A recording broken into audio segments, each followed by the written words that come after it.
அன்பே சிவமாவது ஆறும் அறிகிலார். அன்பே சிவமாவது ஆறும் அறிந்தபின் அன்பே சிவமாய் அமர்ந்திருந்தாரே. உங்கள் உடலில் எங்கு அன்பு உருவாகிறதோ அல்லது எங்கு நிலை கொள்கிறதோ அதுவே சிவம், அதுவே கடவுள். மனிதன் வேறு இறைவன் வேறு என்ற எண்ணத்தை மாற்றி நீயே கடவுள் என்று உணர்ந்து கொள். உனக்குள்ளே எல்லா விதமான அபரிமிதமான சக்தியையும் அவர் உனக்கு தருவார்.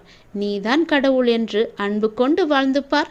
உன்னை தேடி எல்லாமே தானாகவே வரும். நீ எது கடவுள் என்று நினைக்கிறாயோ அவரும் உனக்குள்ளேயே வந்து இருப்பார். நிச்சயம் உனக்கு நல்லது மட்டுமே நடக்கும். உன்னிடம் ஒன்று சொல்லியே ஆக வேண்டும்.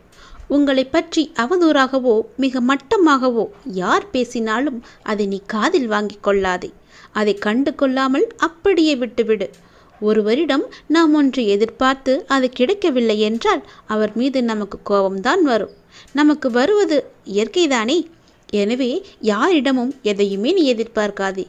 தனக்கு பிடிக்காத மனிதர்களை பற்றி நினைத்து கூட பார்க்கக்கூடாது. ஒரு நொடி கூட, ஒரு துளி அளவு கூட அந்த ஞாபகம் உன் மனதில் இருக்கக்கூடாது. அதனால் நமக்கு ஆத்திரமும் கோபமும் அடிக்கடி ஏற்படுவதை நாமே நமக்கு தவிர்த்து விடலாம். தன்னம்பிக்கை உள்ளவர்களை ஒருபோதும் அவதூறுகளாகவும் ஏச்சு பேச்சுகளும் பாதிப்பது கிடையாது. பிடிக்காத நபர்கள் செயல்களை பற்றி எண்ணம் வரும்போது அந்த எண்ணங்களுக்கு பெரிய பூட்டு போட்டு விடுங்கள். எந்த செயலையும் ஆரம்பிக்க செயற்படுத்த உங்களது மனம் தயங்கி கொண்டிருக்கின்றது. நீங்கள் செய்ய விரும்பும் காரியங்களை செய்வதிலிருந்து நீங்கள் அடிக்கடி உங்களை தடுத்து கொள்கிறீர்கள், பயப்படுகிறீர்கள். வாழ்க்கையை எப்போதும் ஒரு நிலையான போராட்டமாக எண்ணுங்கள். இந்த உலகம் ஒரு ஆபத்தான இடம் என்றால் வாழ முடியாதல்லவா? அப்படி நீங்கள் நினைக்கிறீர்கள். உங்களை விட ஏனைய அனைவரும் மகிழ்ச்சியாக இருக்கிறார்கள் என்று நீங்கள் நம்புகிறீர்கள். நீங்கள் சந்திக்கும் பெரும்பாலான நபர்களை பற்றி மோசமாக எண்ணுகிறீர்கள். நீங்கள் ஒரு அவநம்பிக்கையாளர் என்று மற்றவர்களால் சொல்லப்படுகிறீர்கள். உங்கள் சக பணியாளர்கள், குடும்ப உறுப்பினர்களுடன் உங்களுக்கு ஒத்துப்போக முடியாமல் உள்ளது. உங்கள் வெற்றிகளை ஏதாவது ஒரு காரணம் கொண்டு தோல்வியாக சித்தரிக்க நீங்கள் முயல்கிறீர்கள்.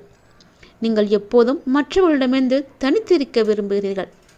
மன அழுத்தம், கவலை, ஏதோ ஒரு நோய் உங்களிடம் உள்ளதென நீங்கள் தொடர்ந்து உணர்ந்து கொண்டிருக்கிறீர்கள். இப்படியான அறிகுறிகள் கருத்துக்கள் எல்லாம் ஆராய்ச்சியின் முடிவுகள்தான். ஆனால் ஒரு சில அறிகுறிகளை வைத்து நாமெல்லாம் எதிர்மறையான சிந்தனையாளர்கள் என்ற முடிவுக்கெல்லாம் நம்மால் வந்துவிட முடியாது, வந்துவிடவும் கூடாது. நாம் எப்போதும் நம்மை பற்றிய உயர்வான நல்ல சிந்தனைகளோடு மட்டுமே நம் வாழ்க்கையை கடத்த வேண்டும். ஒவ்வொரு நொடியும் எதிர்மறை நமக்குள்ளே எப்பொழுது வந்து நுழையலாம் என்ற ஆர்வத்தோடு காத்து கொண்டிருக்கிறது. அதற்கு நம்மை நாமே ஒரு வழியை ஏற்படுத்திவிடக்கூடாது. அந்த வழியை நாம் அடைக்க வேண்டுமென்றால் நேர்மையை மட்டும், நேர்மறையான சிந்தனையை மட்டும் உன் மனதுக்குள்ளே நீ கொண்டு வர வேண்டும். அப்படி இருந்தால் மட்டுமே அந்த எதிர்மறையை உன்னால் அடித்து துவம்சம் செய்ய முடியும். எதிர்மறை என்ற மாயை உனக்குள்ளே சூழ்ந்து விட்டால் போதும், உன் வாழ்க்கையே இருண்டுவிடும். வேண்டாம் தங்கமே, உன் வாழ்க்கையை நீயே மாற்றிக்கொள். உன் மனதிலுள்ள எதிர்மறை எண்ணங்களை எல்லாம் தூக்கி எறிந்துவிடு. உனக்கு முடியும், உன்னால் முடியும். என்னை தவிர என்னை காப்பாற்ற யாரால் முடியும்?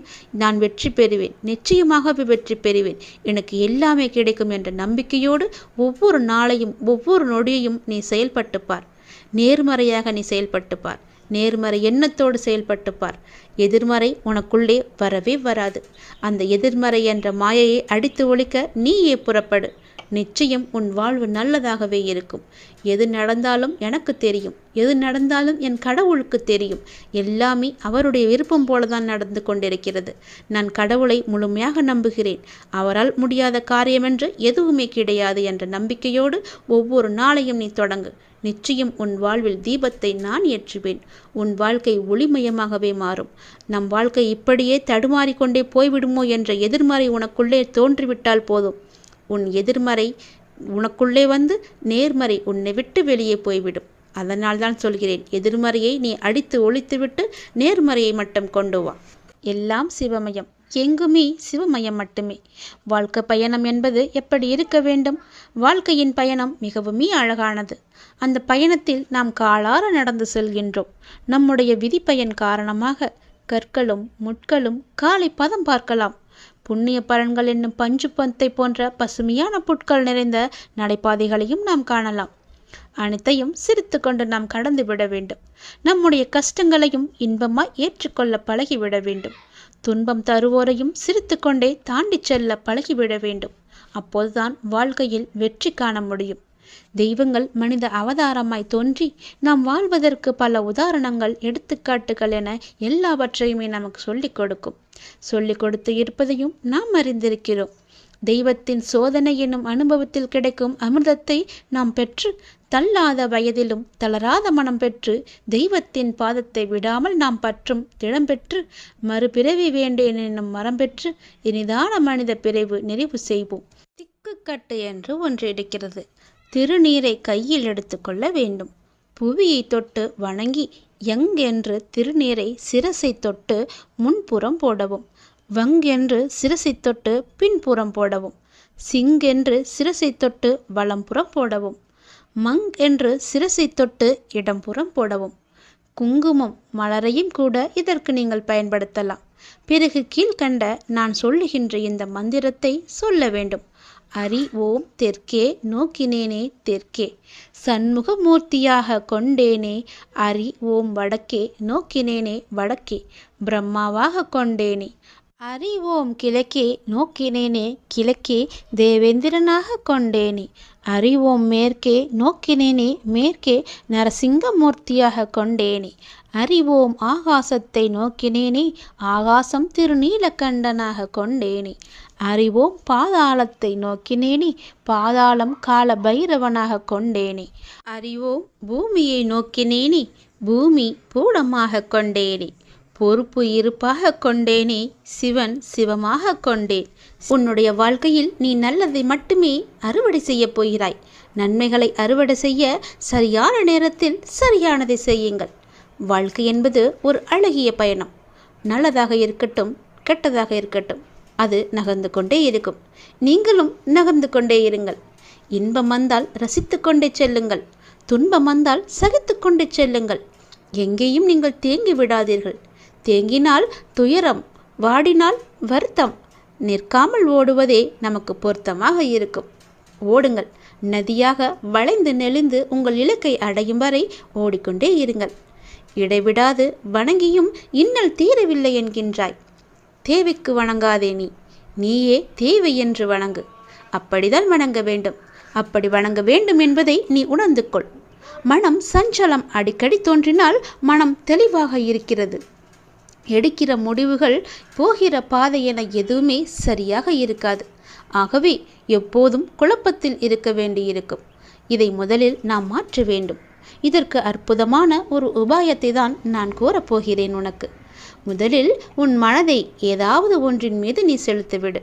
உனக்கு எதன் மீது அதிக பிரியம் உண்டோ அதன் மீது மனதை செலுத்து. அப்போது மனம் குவிய ஆரம்பிக்கும். உன் பிரச்சனைகள் எல்லாமே தீர்ந்துவிடும். நீங்கள் கடவுள் மீது உங்கள் மனதை நீங்கள் செலுத்தினால் போதுமானது. அவரே இறக்கப்பட்டு உங்கள் மனதை அமைதி நிலைக்கு கொண்டு வந்து விடுவார். அப்போது உங்களுடைய மனமானது நிச்சயம் அமைதியடையும். இங்கு இன்னொரு உண்மையினையும் நீங்கள் தெரிந்து கொள்ள வேண்டும். எத்தகைய பிரச்சனையாக இருந்தாலும் அது அப்பாவின் அனுமதியோடு தான் வாழ்க்கையில் நுழைகிறது. என்ன நடந்தாலும் சரி, பாரம் சுமப்பவர் அவர் என்பதை நாம் புரிந்து கொள்ள வேண்டும். பாரம் சுமப்பவர் அவரே என்று நீ தெரிந்து கொள்ள வேண்டும். அவருக்குத்தான் மூச்சிறைப்பு ஏற்பட வேண்டும். நீ எதற்காக இப்படி பெருமூச்சோடு இருக்கிறாய்? நாம் அவரோடு ஒப்பிட்டு பார்த்தால் நாம் சும்மாகத்தான் நடந்து கொண்டிருக்கிறோம். எனவே நீ கவலைப்படுவதை விட்டுவிடு. ஏனென்றால் உன்னுடைய பாரம் முழுவதுமாகவே அவரோட தோள் மீது இருக்கின்றது. அப்ப பாரத்தை சுமப்பது அவர்தானே? நீ நம்பிக்கையாக இருக்கும் கடவுள்தானே? பிறகு எதற்காக உன் சுமையை அவர் மீது இறக்கி வைத்துவிட்டு நீ நின்றாகத்தானே இருக்க வேண்டும்? அதை உன்னால் செய்ய முடியவில்லை.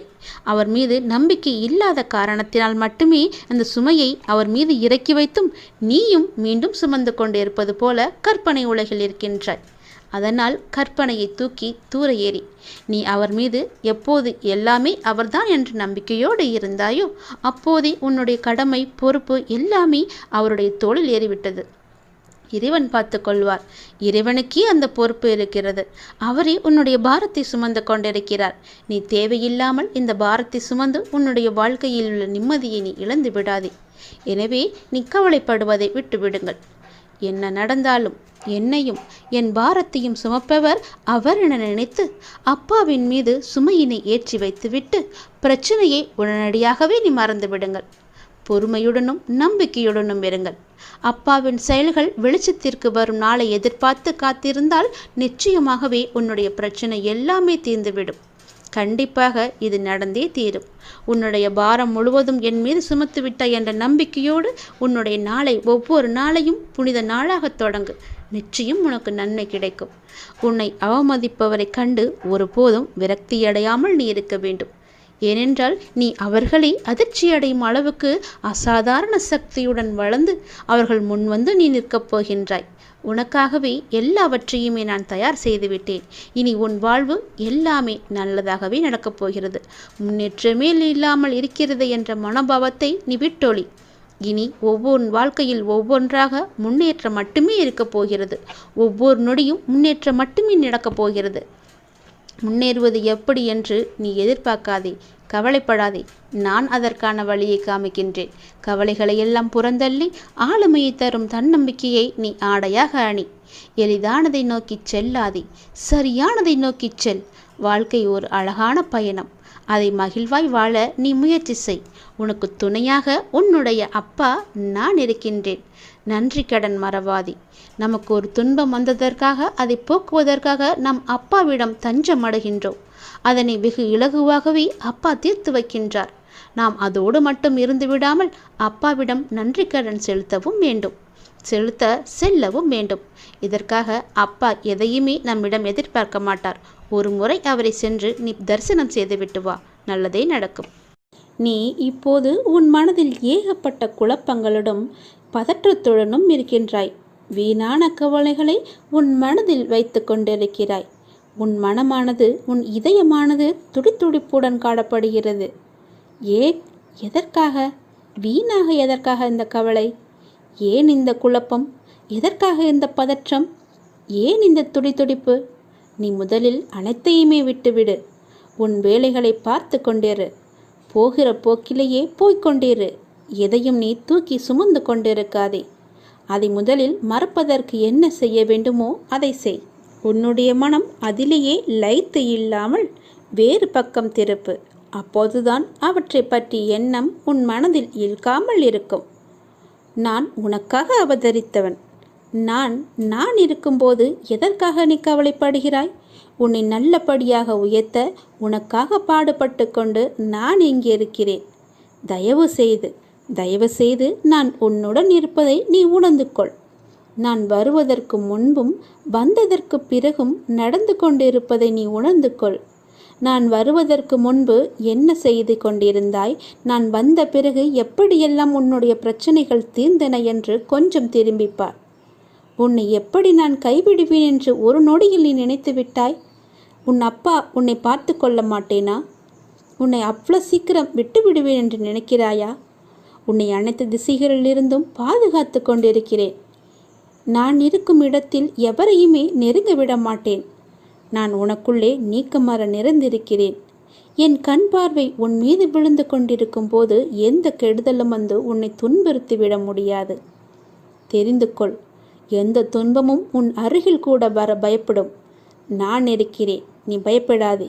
உனக்கு வரும் பிரச்சனைகள் எல்லாமே சிறு சிறுவையதான். பயப்படாதே. பெரிதாக ஒன்றையும் நான் கொடுக்க மாட்டேன். கொஞ்சமாவது உனக்கு பக்குவம் வேண்டும் என்பதற்காகத்தான் இதையெல்லாம் கொடுத்தேன். சின்ன பிரச்சனையை பெரிதாக பார்க்காதே. மனதில் போட்டு குழப்பத்தை ஏற்படுத்தாதே. உன்னை நீயே பதற்றப்பட வைக்காதே. வீணான கவலைப்பட்டு உன் உடம்பை நீ வீணடிக்காதே. உன் இதயம் சீராக துடிக்க வேண்டும். அப்பொழுதுதான் நீயும் நன்றாக இருப்பாய். எப்படி என் வேண்டுகோள்கள் அனைத்தையும் இப்படி நிறைவேறியது என விரைவிலேயே நீ ஆச்சரியப்பட போடுகிறாய். கவலைப்படாதே குழந்தையே. என் கண்ணிலிருந்து வரும் அருள் கதிரால் நீ பாதுகாக்கப்படுகிறாய். அதனால் நீ கவலையை விடு. என்னுடைய கண்ணின் ஒளி உன் மீது இருக்கிறது. என் பார்வை முழுவதுமாகவே உன் மீது மட்டும்தான் இருக்கிறது. என்னை மீறி எதுவுமே உனக்கு நடக்காது. பயப்படாமல் தைரியமாக இரு. சந்தோஷமாகவே வைத்துக்கொள். இது கிருஷ்ணரின் கதை. அர்ஜுனா, என்னை சரணடை, கலங்காதே, கடமையினை மட்டும் செய் என்ற ஸ்ரீ கிருஷ்ணனின் கீதை இது. ஹரி ஓம் சம்போ சிவசம்போ மகாதேவ். அமைதியை தேடுங்கள், அன்பே சிவம் என்று சொல்லுங்கள். கண்ணா பரந்தாமா, நான் மிகவும் குழம்பியிருக்கின்றேன், சோர்வடைந்தும் விட்டேன். எல்லாம் வீணான முயற்சி என்பது போலாகிவிட்டது எனக்கு. என்னால் இனி ஒரு அடி கூட எடுத்து வைக்க முடியாது. அவர்களை ஆண்டு கொள்ளட்டும், நான் இனி களத்தில் இருக்க விரும்பவில்லை என்று சொன்னார். அர்ஜுனா, சூதாட்டத்தில் காய்களை அவர்கள் பக்கம் விழுமாறு செய்தவன் யார்? நீயா இல்லை நானா? இந்த யுத்தத்தை நடத்த திட்டமிட்டவன் யார்? நான். நடந்த காட்சிகள், நடக்க வேண்டிய காட்சிகளை நான் அறிந்திருக்கிறேன். உன்னால் அதை அறியவும் முடியாது. அறிந்து கொள்ளவும் அறிவும் உனக்கு கொடுக்கப்படவில்லை. எல்லாம் அறிந்தவன் நான். இங்கு எல்லாவற்றுக்கும் ஒரு காரணம் உண்டு. அதை நீ அறிய மாட்டாய். ஆனால் நான் அறிவேன். என்னால் அறிய முடியும். விதைப்பது உன் கடமை. விதையினை, நிலத்தை, நீரை உருவாக்கும் சக்தி உனக்கு கொடுக்கப்பட்டதா? இல்லை. அது எல்லாமே என்னுடைய பொறுப்பு. விதைப்பதை விதைத்து விட்டு போ. விளைச்சலுக்கு நானே பொறுப்பு. உன் கடமையினை நீ செய். விளைவுகளுக்கு நானே பொறுப்பு. நீ என் வெறும் கருவி, என் கைப்பாவை. நான் சொன்னதை மட்டும் நீ செய். எந்த நேரத்தில் எதை எப்படி எடுத்து முடிக்க வேண்டும் என்பதை அறிந்தவன் நான். இது நான் நடத்தும் காட்சிகள். உனக்கான கடமையினை மட்டும் நீ செய்.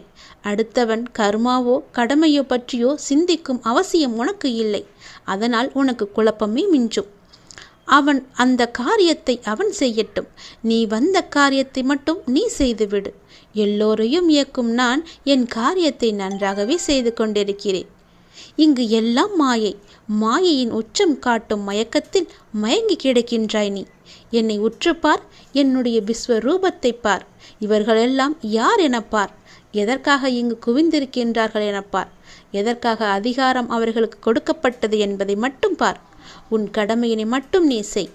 மயக்கத்தில் சிக்கி இதிலிருந்து நழுவினால் இன்னொருவனை கொண்டு இந்த காட்சிகளை நடத்த எனக்கு தெரியும். ஆனால் உன் சுதர்மத்தை, கருமத்தை தவறவிட்ட பாவம் உன்னை விடாது. புரிந்து கொள். உன் கரும கழியவும் உன் கடமை நிறைவேறவும் இங்கு நீ அழைத்து வரப்பட்டிருக்கின்றாய். அந்த கடமையினை தெளிவாக செய். மயக்கம் அருந்து குழம்பாமல் பற்றறுத்து செய். இங்கு காண்பன எல்லாமே மறையும். மறைந்தன எல்லாமே திரும்பும். காலமாக நான் ஆடும் இந்த ஆட்டம் உனக்கு புரியாது. புரியாத விஷயத்தை யோசித்து ஏன் குழம்புகின்றாய்? இங்கு எல்லாவற்றுக்குமே ஒரு காலம் உண்டு. அதன்படியே காட்சிகளும் அமைந்து கொண்டிருக்கின்றன. அக்கிரமம் ஆட ஒரு காலம் உண்டு. அடங்க ஒரு காலம் உண்டு. எல்லா அதர்மமும் ஆடித்தான் அடங்கும் என்பதை மனதில் கொள். எந்த அக்கிரமும் நெடுநாள் நிலைத்ததில்லை என்பதையும் நினைவில் கொள். கடும் வெயில் மழைக்கு அறிகுறி. மழை செழுமையின் வாசல். வெயிலின்றி மழை இல்லை. அதர்மம் ஆடாமல் தர்மம் வர வாய்ப்பே இல்லை. இதுதான் என்னுடைய நாடகம், என்னுடைய இயக்கம். நீங்கள் எல்லாம் வெறும் பாத்திரங்கள் மட்டுமே. உன் பாத்திரத்தை நீ ஒழுங்காக செய். அதுதான் நான் கேட்பது. நீ இன்று காணும் எல்லாமே மாறும். எல்லாம் மாறும். அர்ஜுனா, என்னை சரணடை. என்னில் உன் பாரங்களை சுமத்து. என் காவலில் இருந்தே கடமையினை செய். எப்பொழுதும் உன்னோடு நான் இருந்து காத்து வருவேன். கலங்காதி, எழு, மயக்கமறு. கடமையினை செய். அதை மட்டும் செய். அதற்காகவே நீ படைக்கப்பட்டிருக்கின்றாய் என்று கூறினார் பரந்தாமன். இந்த கதையை நீங்கள் உணர்ந்து கொண்டால் உங்கள் வாழ்வில் நீங்கள் நிச்சயம் வெற்றி பெறலாம். எதற்காகவுமே நீங்கள் பயப்பட வேண்டிய அவசியமும் இருக்காது. எதற்காகவும் நீங்கள் கவலைப்பட வேண்டிய அவசியமும் இருக்காது. ஏனென்றால் மேலே இருந்து நடத்தி கொண்டிருப்பவர் எல்லாம் வல்ல இறைவன். அவருக்கு மட்டுமே தெரியும். உனக்கு ஒன்றுமே தெரியாது. நன்றாக புரிந்து கொள்.